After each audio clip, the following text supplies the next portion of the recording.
हर महादेव। शंखचूड़ की कथा। कश्यप की पत्नियों में एक का नाम दनु था। उस दनु के बहुत से महाबली पुत्र हुए। उनमें से एक का नाम विप्रचित्ति था। उसका पुत्र दंभ हुआ, जो जितेंद्रिय, धार्मिक और विष्णु भक्त था। उसके कोई पुत्र नहीं हुआ। तब उसने पुष्कर जाकर पुत्र प्राप्ति के लिए तपस्या की। उसकी तपस्या से प्रसन्न होकर विष्णु ने उसे पुत्र होने का वरदान दिया। इसके बाद समय आने पर साध्वी दंभ पत्नी ने एक तेजस्वी बालक को जन्म दिया, जिसका नाम शंखचूड़ रखा गया। वह बालक अत्यंत तेजस्वी था। नित्य बाल क्रीड़ा करके अपने माता पिता का हर्ष बढ़ाने लगा। इधर शंखचूड़ बड़ा हुआ। तब वह पुष्कर में जाकर ब्रह्मा जी को प्रसन्न करने के लिए भक्तिपूर्वक तपस्या करने लगा। उसकी तपस्या से प्रसन्न होकर ब्रह्मा जी ने उसे देवताओं से अजेय होने का वरदान दिया। फिर उन्होंने शंखचूड़ को दिव्य कृष्ण कवच प्रदान किए। इसके बाद ब्रह्मा जी ने उसे आज्ञा दी कि तुम बद्री वन को जाओ। वहीं धर्म ध्वज की कन्या तुलसी सकाम भाव से तपस्या कर रही हैं। तुम उनके साथ विवाह कर लो। इसके अनंतर शंखचूड़ उस स्थान पर जा पहुँचे जहाँ धर्म ध्वज की पुत्री तुलसी तप कर रही थी।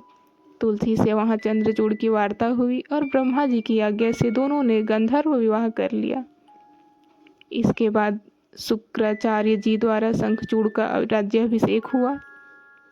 उसने संपूर्ण लोक को जीतकर देवताओं का सारा अधिकार छीन लिया। देवगण ब्रह्मा जी की शरण में गए।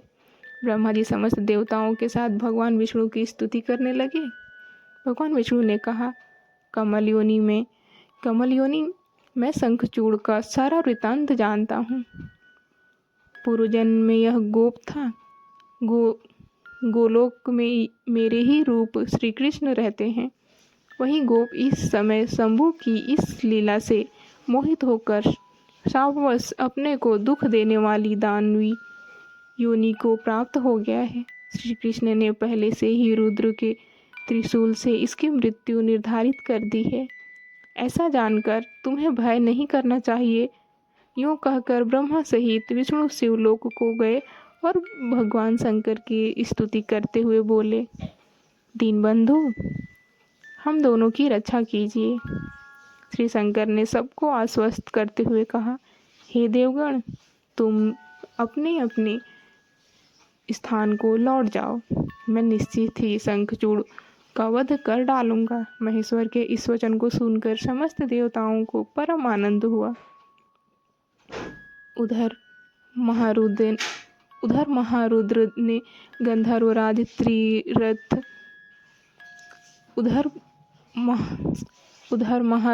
गंधर्वराज चित्ररथ पुष्पदंत को दूत बनाकर शंखचूड़ के पास भेजा। किंतु शंखचूड़ ने कहा कि महेश्वर के साथ युद्ध किए बिना न तो मैं राज्य ही वापस दूंगा और न ही अधिकारों को ही लौटाऊंगा।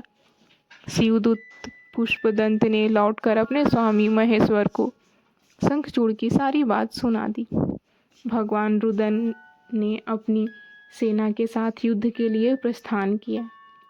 इधर शंखचूड़ ने महल के भीतर जाकर अपनी पत्नी तुलसी से सारी वार्ता सुनाई और युद्ध में जाने से पूर्व उसे ढाढ़स बढ़ाया। इसके बाद दानवराज ने कवच धारण करके अपनी सेना के साथ युद्ध के लिए प्रस्थान किया। घोर युद्ध प्रारंभ हो गया।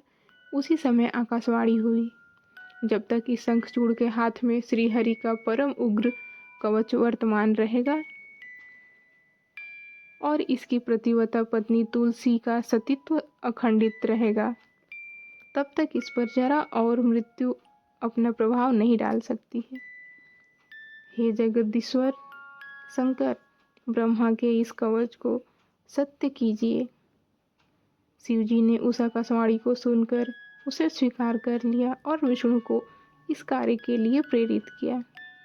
मायावियों में भी श्रेष्ठ मायावी भगवान विष्णु ने एक वृद्ध ब्राह्मण का वेश धारण कर शंखचूड़ से भिक्षा रूप में कवच मांग लिया और फिर शंखचूड़ का रूप धारण कर के तुलसी के पास पहुंचकर सबके आत्मा एवं तुलसी के नित्य स्वामी श्रीहरि ने शंखचूड़ रूप से उसके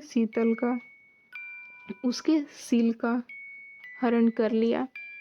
इसके बाद भगवान विष्णु ने शंभु से अपनी सारी बात कह सुनाई।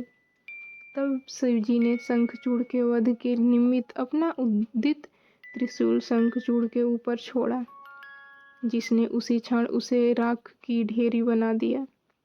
शिव जी के ऊपर पुष्पों की वर्षा होने लगी और ब्रह्मा विष्णु इंद्र सभी देवता और मुनिगण उनकी प्रशंसा करने लगे। शंखचूड़ भी शिव जी की कृपा से श्राप मुक्त हो गया और उसे अपने पूर्व कृष्ण पार्षद रूप की प्राप्ति हो गई। शंखचूड़ की हड्डियों से शंख जाति का प्रादुर्भाव हुआ। इस शंख का जल शंकर के अतिरिक्त समस्त देवताओं के लिए प्रशस्त माना जाता है। उस समय जगत में चारों ओर परम शांति छा गई। हर हर महादेव।